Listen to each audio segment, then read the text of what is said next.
અબ્દુલ કલામ હોય, સચિન તેંડુલકર હોય, હોમી ભાભા હોય, જેફ એન્ડરસન હોય, અબ્રાહમ લિંકન હોય, વિન્સ્ટન ચર્ચિલ હોય, આ બધાના ઘડતરમાં એમની માતાનો બહુ જ મોટો રોલ રહેલો છે. એટલે ઇનક્રેડિબલ લાઈફ તૈયાર કરવા માટે આ ખૂબ જરૂરી છે. પછી સોશિયલ નેટવર્કિંગ સાઇટ્સ ઉપર જતા રહે, વોટ્સએપ ઉપર ચેટિંગ ઉપર જતા રહે, તો એ યોગ્ય નથી. એ ઇનક્રેડિબલ લાઈફ તૈયાર નહીં થાય. આજે ભાખરી કરી કે ઢોકળા કર્યા કે હાંડવો કર્યો, એની લાંબી ચર્ચામાં સાંજે સગાવાલા સાથે અડધો પોણો કલાક જતા રહે, અને છોકરા ક્યારે આવ્યા, શું ભણ્યા. એક વાલીના છોકરાને લઈને મંદિરમાં આવેલા અમારા સંતે પૂછ્યું કે કયા ધોરણમાં ભણે છે? તો કે બેટા જોતો સ્વામીને કહેતો કયા ધોરણમાં ભણે છે. ખબર પડી?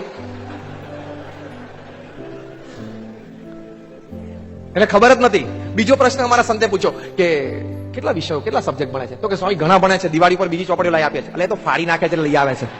દિવાળી પર કઈ સબ્જેક્ટ બદલાઈ ના જાય. એટલે ખબર જ નથી હોતી મા બાપને. અત્યારે તમે બેઠા છો, તમને બજારના ઘણા બધા ભાવ ખબર હશે, તમારા પ્રોફેશનના અથવા તો શેર બજારમાં રોક્યા હશે એના ઘણા બધા ભાવ ખબર હશે, ઇન્સ્યોરન્સ પોલિસીના બધી સ્કીમ ને સિસ્ટમ ખબર હશે. પણ જો તમારો ઇન્ટરવ્યુ લેવામાં આવે, ટૂર્સ એન્ડ ટ્રાવેલ્સના પણ ઘણા બધા ભાવ ખબર હશે. કંઈથી સિક્કિમની ટૂર કાઢવી હોય, 10 જણા હોય, અઠવાડિયું રહેવું હોય તો શું, વન શોટ વન પેમેન્ટ. પણ હમણાં પૂછ્યું હોય કે તમારા સંતાનોના મેથ, સાયન્સ, ઇંગ્લિશના માર્ક્સ કેટલા છે, એ તમે બોલો તો. એવું જો તમને પૂછ્યું હોય તો બોલો તમે 100% ફેલ થાવ કે ના થાવ? ખેલદિલી પૂર્વક હા પાડતો યાર. 100% તમે ફેલ થાવ. તો એ સમય આપીને સંસ્કારિત આપણે કરવા જ પડે. That is a responsibility. આપણી જોબ છે, એ આપણે નક્કી કરવાનું છે. તો પહેલી વાત આ છે. બીજી વાત એ છે ઇનક્રેડિબલ લાઈફ માટે કે હંમેશા જીવનમાં ક્રિએટિવ, પ્રામાણિક પુરુષાર્થ કરો. તમે જેવું પણ વ્યવસાયમાં હોઈએ અને તમે ક્રિએટિવિટી લાવો, તમે પુરુષાર્થ કરો, તો તમે તમારું જીવન અને તમારા પરિવારનું જીવન અને ઘણા બધા સાથી મિત્રોને પણ તમે આગળ લાવી શકો. બધાને એક ઇનક્રેડિબલ લાઈફ તમે આપી શકો. ભગવાને બધાને ક્રિએટિવિટી આપી છે. શું સ્ટાર્ટઅપ છે. Bangalore is the startup capital of the world.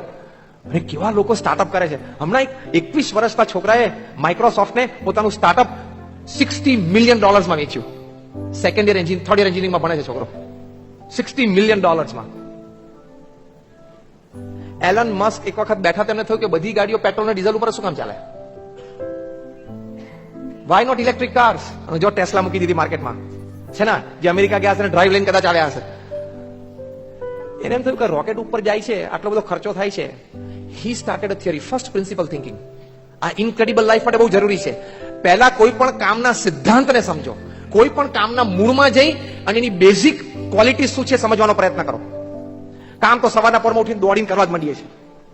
Allan Musk એમના જીવન ચરિત્રમાં શીખવાડે છે ફર્સ્ટ પ્રિન્સિપલ થિંકિંગ. પહેલાના સિદ્ધાંતને સમજવાનો પ્રયત્ન કરો. સારો કરવાના. તમે જે પ્રોફેશનમાં છો, તમે જે વ્યવસાયમાં છો, એમાં રૂટીનમાં તો તમે વ્યવસાય ચલાવીને પૈસા કમાઈને જિંદગી પૂરી કરી શકશો, પણ ક્રિએટિવિટી કંઈક લાવતા પુરુષાર્થ આગળ નીકળી જાય છે. અમારા એક મિત્ર છે ત્યાં પુનામાં, એનું નામ માધવ ગનપુલે. અમે એક કાર્યક્રમમાં મંચ ઉપર સાથે હતા. હોસ્ટે અમારો પરિચય કરાવ્યો. We got into a good frequency. પછી અમે મિત્રો થઈ ગયા. We have a good exchange. અને દર રવિવારે અમે એક મેસેજ એક્સચેન્જ કરીએ. બહુ બુદ્ધિશાળી માણસ, ભારતના એકમાત્ર વ્યક્તિ જે CA, CS અને MBA તરીકે ગોલ્ડ મેડલિસ્ટ છે. એક સાઉથ ઇસ્ટ હેડ છે એક મલ્ટીનેશનલ કોર્પોરેશનના, અમેરિકન કંપની છે. 2008માં મેં મળ્યા ત્યારે મને પૂછ્યું કે Madhav, if you don't mind, કોઈ વખત યુવાનોને પ્રેરણા આપવા માટે મારે વાત કરવી હોય તો can you tell me your salary? Madhav કે હા, કઈ વાંધો નહીં, મારો સેલરી અત્યારે 8 કરોડ રૂપિયા છે. 2008 ની વાત કરું છું. 8 કરોડ રૂપિયાનો પગાર હતો એનો. He is entitle to a private jet, private helicopter. 8 crore રૂપિયાનો એનો પગાર હતો. એટલે મહિનાનો 65 લાખ થયો, એટલે રોજના 2-2.5 લાખનો પગાર થયો. હમણાં થોડા વખત પહેલા એમનો જન્મદિવસ અમે પૂછ્યું વિશ કરીને, માધવ વેર હેવ યુ રીચ્ડ? તો કે સ્વામી અરાઉન્ડ 20 કરોડ. 20 કરોડ રૂપિયાનો એન્યુઅલ પગાર, એટલે મહિનાનો 1.25 કરોડ, રોજના 5 લાખનો પગાર છે એનો. તો મેં પૂછ્યું, Madhav you must be the top ને, તારી કંપનીમાં તારો સૌથી વધારે પગાર છે? ના ના સ્વામી, હું તો 7મો છું. તો મને આશ્ચર્ય થયું. મેં કહ્યું તો ટોપ નોચ કોણ છે? તો કે અમારા વર્લ્ડ CEO દુબઈમાં બેસે છે. મેં કહ્યું એનો પગાર કેટલો છે, ઇફ યુ ડોન્ટ માઇન્ડ? હા, તો કે સ્વામી રાઉન્ડ અબાઉટ 200 કરોડ હશે એનો પગાર. Again please. આપણને કે સાંભળવામાં કઈ ભૂલ થઈ ગઈ. તો કે વર્ષે 200 કરોડ, રોજનો 50 લાખ રૂપિયાનો પગાર થયો. એ માલિક નથી, કર્મચારી નંબર 1 છે. મેં છેલ્લો પ્રશ્ન પૂછ્યો કે 100 કરોડથી ઉપર પગાર હોય એવી કેટલી વ્યક્તિઓ પૃથ્વી પર હશે કે જેનો વાર્ષિક પગાર 100 કરોડથી ઉપર છે? તો કે સ્વામી 1000થી વધારે વ્યક્તિઓ છે. આ બધા પુરુષાર્થથી આગળ આવેલા છે. Hard work, intense hard work is incredible life. જબરજસ્ત પુરુષાર્થ કરો. વિચાર તો કરો, પ્રમુખ સ્વામી મહારાજ 3.5 લાખ પધરામણીઓ, 18,000 ગામડામાં, શું પુરુષાર્થ કહેવાય. અને પ્રમુખ સ્વામી મહારાજ એકચ્યુઅલી એમને કરિયર ચાલુ કરી કહેવાય 51 વર્ષ. ગુરુપદે આવે ત્યારે એમની ઉંમર 51 હશે હતી.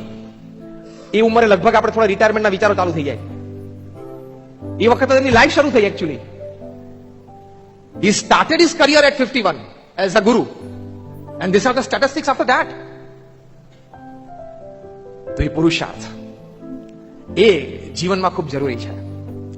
સાથે સાથે ઇનક્રેડિબલ લાઈફ માટે નીતિમત્તા, સિદ્ધાંત, ડિસિપ્લિન્સ, એની સાથે કોઈ દિવસ ચેડા નહીં કરવાના. જો એની સાથે તમે ચેડા કરશો ને તો incredible life within second zero થઈ જશે.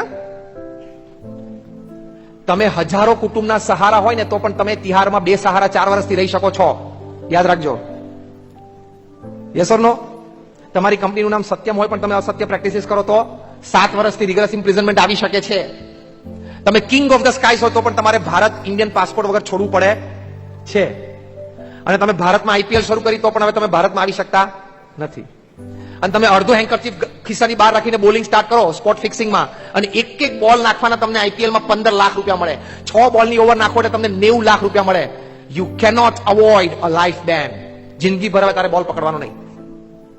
સિદ્ધાંત, નીતિમત્તા, એને તમે બાજુ પર મૂકી કોઈ દિવસ તમારી લાઈફ તમે ઇન્ક્રેડિબલ બનાવી શકતા જ નથી. લીવ અ પાયસ લાઈફ. તમારામાંથી ઘણા બધા આત્મા વ્યસન હશે, એ ઇન્ક્રેડિબલ લાઈફ નથી. સમજી રાખજો. અમે એવાને પણ જોયા છે કે રોજ 50 સિગરેટ પીતા હોય, 50 વર્ષ સુધી એને કાંઈ ન થાય. સામે એવા પણ જોયા છે કે રોજ કદાચ 2 સિગરેટ પીતા હોય અને 5 વર્ષમાં એને કેન્સર લાગી જાય. આ રેન્જમાં તમે ક્યાં છો એ તમને ક્યાં ખબર છે? અને જે દિવસે કેન્સર લાગી જશે, ભારતમાં દર કલાકે 82 જણા અને રોજના 2000 લોકો કેન્સર રિલેટેડ કેન્સરથી મરે છે, ટબેકો રિલેટેડ કેન્સરથી મરે છે. એમાં ક્યાંક તમે આવી જશો તે દિવસે રોતા નહીં આવડે. ડોક્ટર ખાલી એકવાર તમને કહેશે કે તમારે કેન્સર છે, ધેન, અને કહેશે કે હવે તો 2-5 મહિના છે, 4th સ્ટેજમાં છે, ત્યારે તમે રોતા નહીં આવડે. તમે દિવાલમાં માથા પછાડશો. અમે એવા કેસ નજરે જોયા છે. તો આટલું સરસ મનુષ્ય જીવન ભગવાન આપ્યું છે, વ્યસન શું કામ રાખવાનું? ખાવા જેવી યાર બદામ કાજુ છે, તમાકુ ખવાય, દારૂ પીએ છે, એનાથી કેટલા બધા અનાચારો થાય છે, લીવર બગડે છે, ઇનક્રેડિબલ લાઈફ હાથમાંથી જતી રહે છે કારણ કે તમારી હેલ્થ બગડે છે. નોન વેજ આપણે ખાઈએ છીએ. નોન વેજ ની એકવાર વાત કરી, જેને મેં આર્ગ્યુમેન્ટ કરી, સ્વામી એમાં સ્ટ્રેન્થ બહુ છે, એમાં બહુ તાકાત છે, એટલે હું નોન વેજ ખાઉં છું. કારણ કે હું જીમમાં જાઉં છું ને, તો તને ખબર છે the strongest animal in the world, elephant, is vegetarian. દુનિયાનું સૌથી શક્તિશાળી પ્રાણી હાથી એ વેજીટેરિયન છે. તને ખબર છે?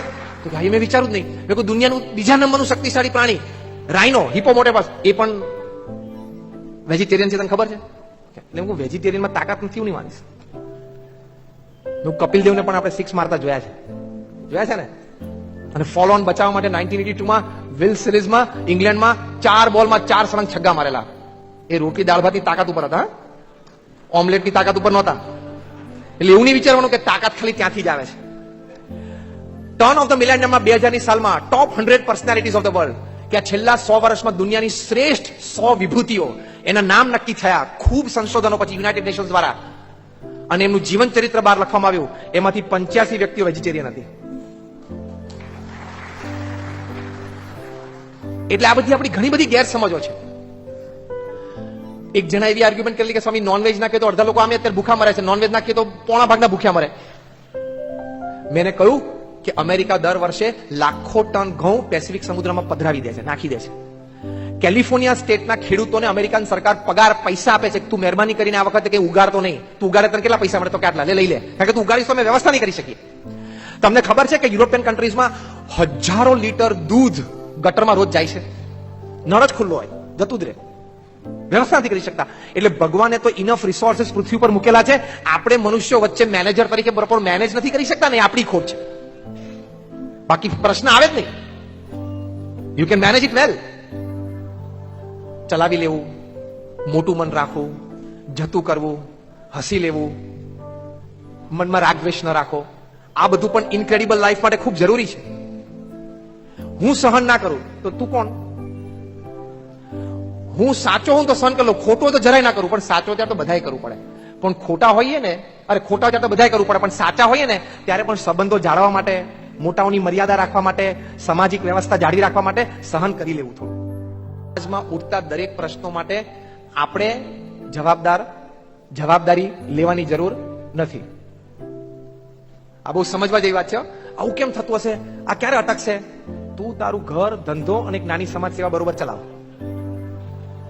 ડોનાલ્ડ ટ્રમ્પ ફિલાડેલ્ફિયામાં હિલેરી સામે કેવી રીતે જીત્યા is not your problem. Okay,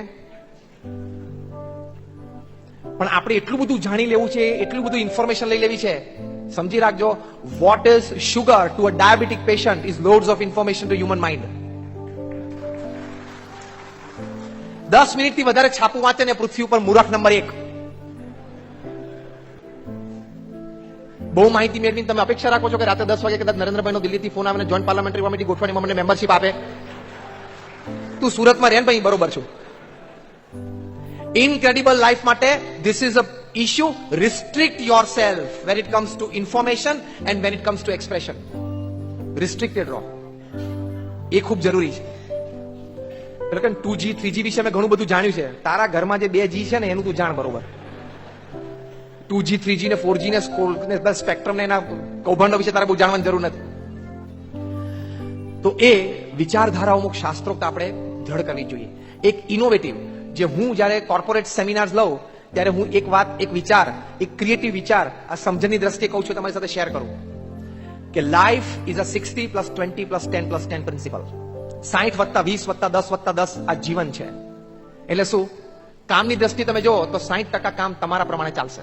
બીજા 20%માં તમારે ખૂબ એનર્જી, મની, રિસોર્સિસ પમ્પિંગ કરશો ત્યારે માંડ પતશે. ત્રીજા 10% કામ બગડશે જ. એક્સેપ્ટ કરવાનું, સ્વીકારવાનું. એટલે શું? ટેન્શનમાં આવી જઈએ. 10% તમે આદરેલા કામ બગાડવા માટે સર્જાયા છે. Accept it. અને છેલ્લા 10% કામ તમને અબજશ અપાવવા માટે અને મોટી ખોટ લાવવા માટે જ આવે છે. હવે તમે તમારા લાઈફનું એનાલિસિસ કરો. એમ રાઈટ ઓર રોંગ? સિમ્પલ. એવી રીતે સંબંધોમાં પણ છે. તમે જીવનમાં શરૂ કરેલા સંબંધો, મિત્ર ભાવ હોય, પાડોશી હોય, પરિવારમાં હોય, એમાંથી 60% સંબંધો આ જીવન બહુ સરસ ચાલશે. બીજા 20% સંબંધોમાં તમારે એનર્જી, મની, રિસોર્સિસ બહુ પમ્પિંગ કરશો ને ત્યારે ફ્રેન્ડશિપ ટકી રહેશે. ત્રીજા 10% સંબંધો એવા છે જે બગડવા માટે જ સર્જાયા છે. ભલે પછી 5 વર્ષ જૂના હોય કે 20 વર્ષ જૂના હોય. It is a fact of life. બોલો હા કે ના? અને છેલ્લા 10% સંબંધો છે ને એ તમને નામોશી આપવા માટે અને દુશ્મનાવટમાં પરિવર્તિત થવા માટે સર્જાય છે. સિમ્પલ. તો 60 + 20 + 10 + 10 ઇઝ ધી રેશિયો. કોઈક તમારી સાથે સંબંધ બગાડી કાઢે તો એ સંબંધને સુધારવા માટે over a span of 6 months, દર 2 મહિને એક પ્રયત્ન કરવો. 3 પ્રયત્ન પછી 6 મહિના પછી સંબંધ સુધરે નહીં તો પ્રેમથી એને ગુડ બાય કહેવું, wish him good luck, prayers for you, મોઢું ફેરવી અને અગત્યનું કામ ભૂલવાનું નહીં કે મોબાઈલમાંથી એનો નંબર ડિલીટ કરી નાખવાનો. શું ટેન્શન ના રહે. આ ઇનક્રેડિબલ લાઈફ માટે એક બહુ જ સરસ પુસ્તક રશિયાના એક ઓથર રોન કુર્તુસે લખ્યું છે. The title of the book is 5 Champion Questions. એ પુસ્તક લખ્યું છે. તમે રોજ રાત્રે સુવા જાઓ એ પહેલા તમારી જાતને 5 પ્રશ્ન પૂછવાના. It was a New York Times best sellers લિસ્ટમાં ટોપ પર હતું 64 અઠવાડિયા સુધી, which is a world record. આ પુસ્તક મને લખ્યું છે કે પહેલો પ્રશ્ન તમારે જાતને પૂછવાના કે વોટ એમ આઈ ગ્રેટફુલ ટુ. કે આજે હું ક્યાં ક્યાં ઋણી છું, મારે કોનું ઋણ ઉતારવાનું હતું આજે. તો તમે ઓફિસમાં જઈને સારી એક સક્સેસફુલ મીટિંગ કરી, એમાં તમારો ડ્રાઈવરનો રોલ ખરો? Do you believe? તમારા લોન્ડ્રી વાળા માણસનો રોલ ખરો? યસ કે નો? તો every person who has played a small role in your day's success, એનો આભાર માનવાનો. આ ઇનક્રેડિબલ લાઈફ. બીજું લખ્યું છે where did I do a good job today. મેં આજે એક નાનું સારું કામ ક્યાં કર્યું, એ બીજો પ્રશ્ન પૂછવાનો. ત્રીજો પ્રશ્ન વેર ડીડ આઈ હેલ્પ સમબડી. મેં કદાચ આજે કોકને અથવા કોઈ કોઝ, કોઈ પ્રિન્સિપલ, કોઈ સેવા એમાં મદદરૂપ થયો. ચોથો પ્રશ્ન પૂછવાનો what did I learn today. હું આજે શું શીખ્યો, એક નવી સારી વાત શીખ્યો, કોઈનું વર્તન જોઈને, કઈ સારી વાત વાંચીને, કઈ સારી વાત સાંભળીને. અને પાંચમો પ્રશ્ન પૂછવાનો how did I take care of myself. Physically, mentally, emotionally મેં મારી જાતની કેવી રીતે સંભાળ રાખી. આ 5 પ્રશ્ન રોજ પૂછવાના, તો that will be a grateful life. આ પુસ્તકમાં શીખવાડે છે જીવનમાં જે કંઈ બને ને એમાં પહેલા થેન્ક યુ જ બોલવાનું. આપણે પહેલા શું બોલીએ છીએ? હાથમાંથી ખાલી કપરકાપી છૂટે ને મરી ગયા, થાય છે કે નહીં? પેન હાથમાંથી મરી ગયા, દિવસમાં 5-7 વખત એમને મરે. હા, ઓથર શીખવાડે છે વોટ એવર હેપન્સ પહેલા થેન્ક યુ કહેવાનું. પગમાં ફ્રેક્ચર થયું, થેન્ક યુ ગોડ. કારનો એક્સિડન્ટ થયો, thank you God. The thank you theory છે ને એ ઇનક્રેડિબલ લાઈફ છે. જે કંઈ થાય ને ભગવાન તમારો આભાર. કારણ કે જે ફ્રેક્ચર થયું અને તે ફ્લાઇટમાં બીજે દિવસે ના જઈ શક્યો, એ ફ્લાઇટ કદાચ ક્રેશ થવાની પણ હોય. એવા પ્રસંગો બનેલા છે. તો થેન્ક યુ થિયરી રાખવાની. Everything is thank you. કોઈ ડીલ તમારી ના થાય તો એનાથી સારી ડીલ કદાચ ભવિષ્યમાં થવાની હશે. Give a thank you. એટલા માટે કે છેલ્લી એક સુંદર લાઈન લખે છે, you are thankful for everything that happen in your life or is happening or will happen. એટલે કે જે તમારા જીવનમાં થઈ રહ્યું છે અને થશે, એની માટે તમે ભગવાનને એટલે આભારી છો કે સવારે તમારી આંખ તો ખુલી. કેટલાની નથી ખુલતી? હા, સવારે આંખ ખુલીને that is the biggest gift. ભગવાનની મોટા મોટી આપણને ભેટ આ છે કે મારી આંખ સવારે ખુલી. બસ આંખ ખુલી તો બાકી ઘણું બધું થશે.